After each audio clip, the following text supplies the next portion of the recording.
All right, so the review package, multiple choice 1.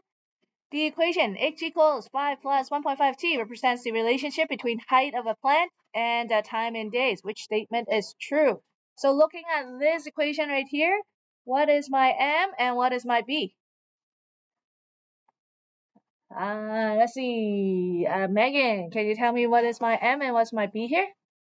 The m is 1.5 and the b is 5.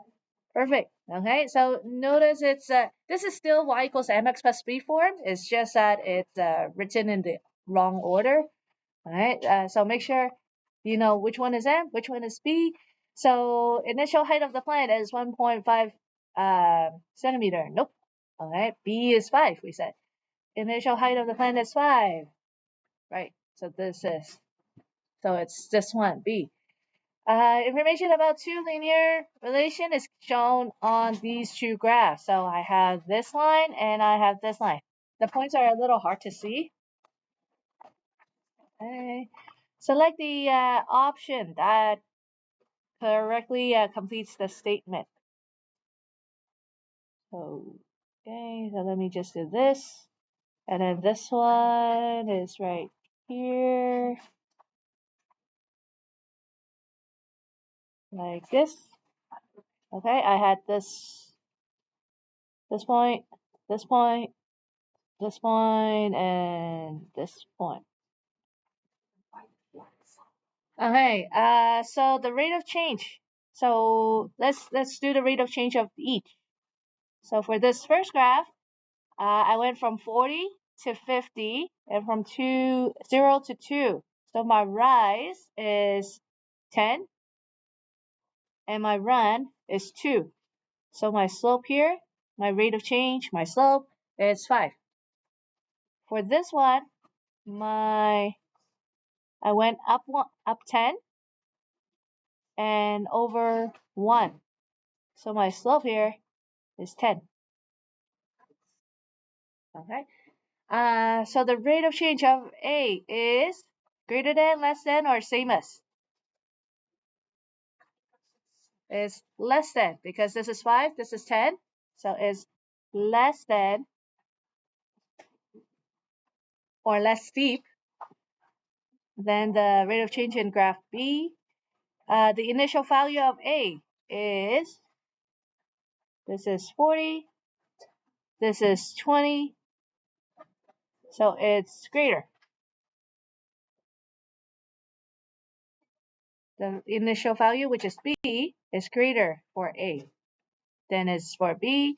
And then at x equals 10. So when it's at 10, if we continue, 10 is going to be at 90. And when it's 10, it's going to be, if I continue the line, 10 is about like right here. Okay. The graph A has a y value that is greater or less than the value in B. So obviously you can see that this is at 90, this is about 110. So it's less than. Okay. By the way, in terms of terminology, when I have to extend my line to make a estimate, what is that called again? Aaron? Extrapolation. Yeah.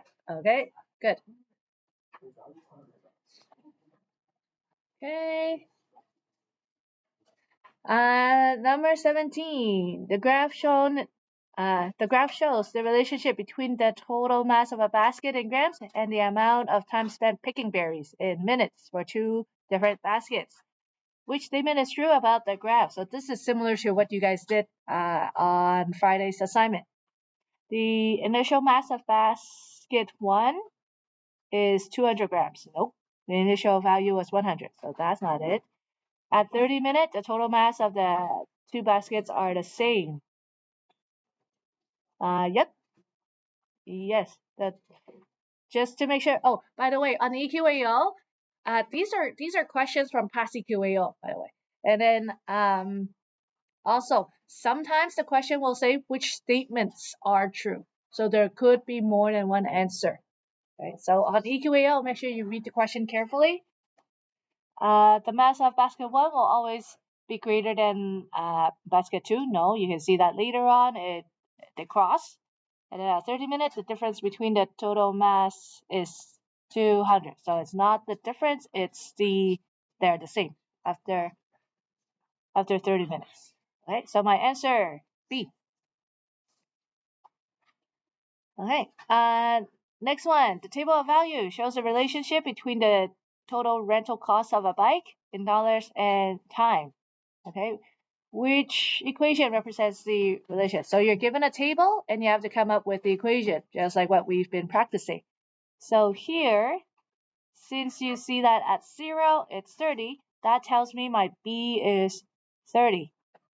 Right? And then when I subtract my Y value backwards, I can tell that my slope is 750. Right? So 3750, take away the 30, gave me the M. So when I take a look at these equations, I see that it's D. Y equals mx plus b. Okay. Correlation coefficient. What some of you guys forgot. Okay. Represent the strength of a linear relation. Okay, so this time it actually tells you the definition of what a correlation coefficient is. So which option represents the strongest negative linear correlation? So first off, the word negative tells me that it cannot be B and it cannot be D because it already tells me that it's negative. On your assignment number 2, a lot of you guys told me it was negative, but then gave me a positive R value. All right. So be careful with these silly mistakes. All right. Strongest one, then it will be this one. Remember, it's the closest to 1 or negative 1. That's the strongest. Okay. Which inequality corresponds to this graph? So first off, you want to figure out what the equation of this line is. So I have a y-intercept of 1. That's the easy part. And then I'm going to choose another point on the graph. So right here, it tells me that my slope is rise over 1, so 1 over 2. Right? So y equals mx plus b. That's normally how we would write it, but because I'm shading above it, I'm shading it above. So instead of an equal sign, it's a greater or equal to. Right? Now, if I compare, I don't see the exact one. That's because this is in a standard form. So to make it, change it all to the same format, notice there's no fraction here. So who remembers what to do when we see fractions in an equation? How do we get rid of the fractions? No, I don't see fractions in my choices.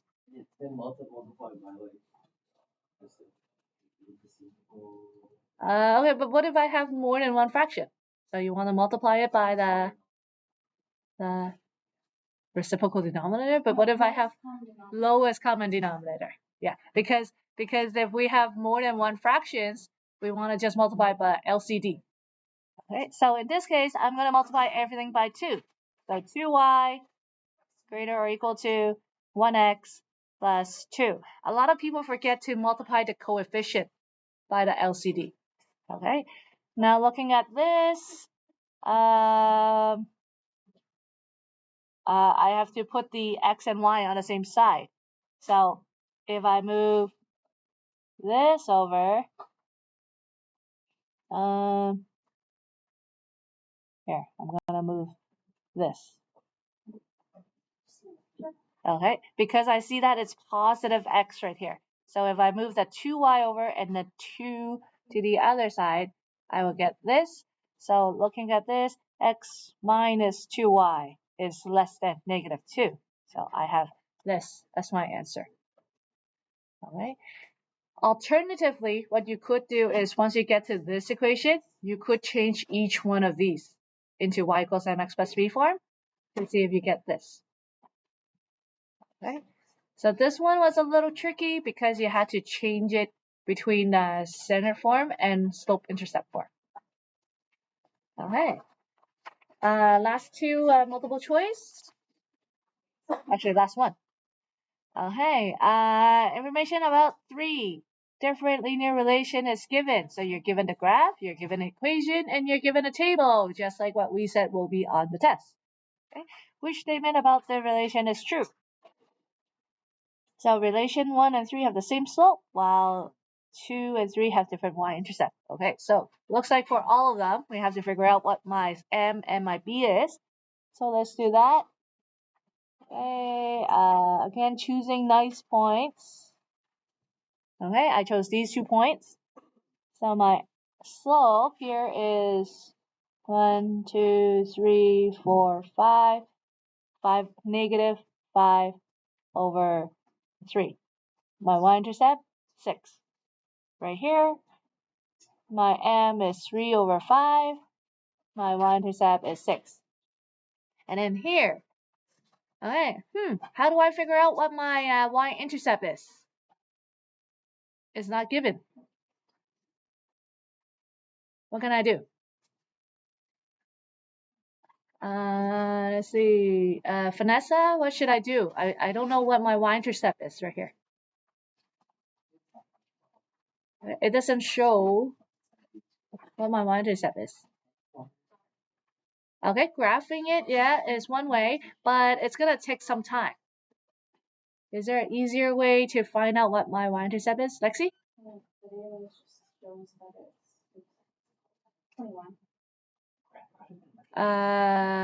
It's not 21. All right. You can like use the first differences. First differences. Okay. What's my difference right here? Negative 5. Good. Okay. And then what? How am I gonna use that? So since like the x values are going up by 3, so then you go down by 3. Yeah. 0, and then you just subtract 5 from 3. Right. Add 5 to 3. Right. Good job. Okay. So EQAO love having this. So they give you a middle section of the table. So if you look at the pattern here for the x, you can go back 1 row to when x is 0. And so if you keep going with the pattern, you'll see that your b value right here is 35. Right? And this part is really good where Foam said subtract backwards. Okay, so I can see that it's by 5. But Aiden, you have to be very careful that it's negative 5 and not positive 5 because you're subtracting backwards. So, right. Okay, so Aiden, what's my slope here? No, slope, just the slope.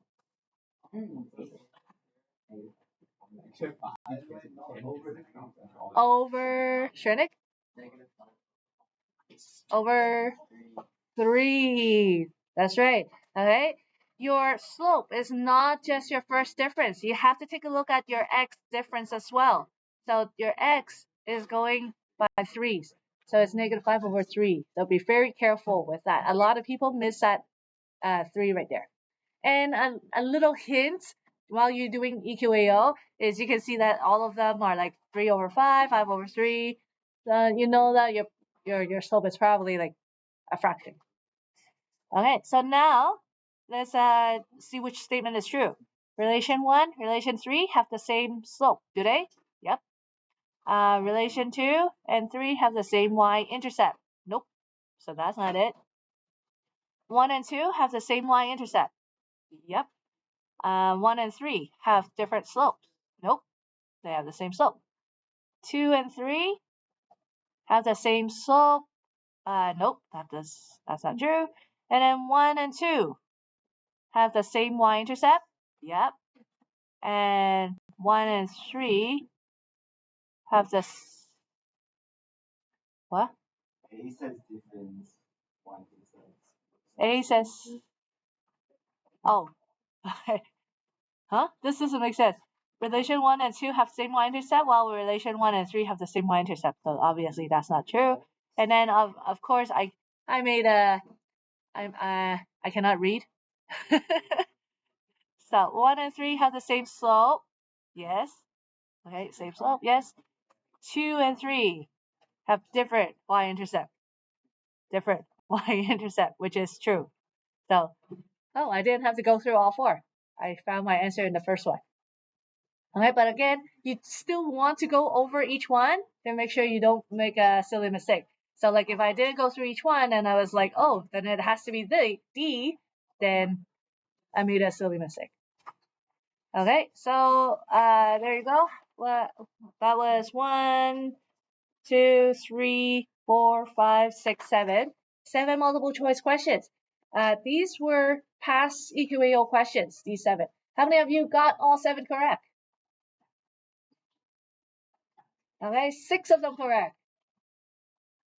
Okay, so good. If you got more than 5 correct, it means that you passed EQAO. Remember, the passing rate is 70% for EQAO. Okay, so I will let you guys have some class time now to work on this. Tomorrow, I want to take up at least the next 2 pages. Okay, so start working on this, and then tomorrow we'll take them up.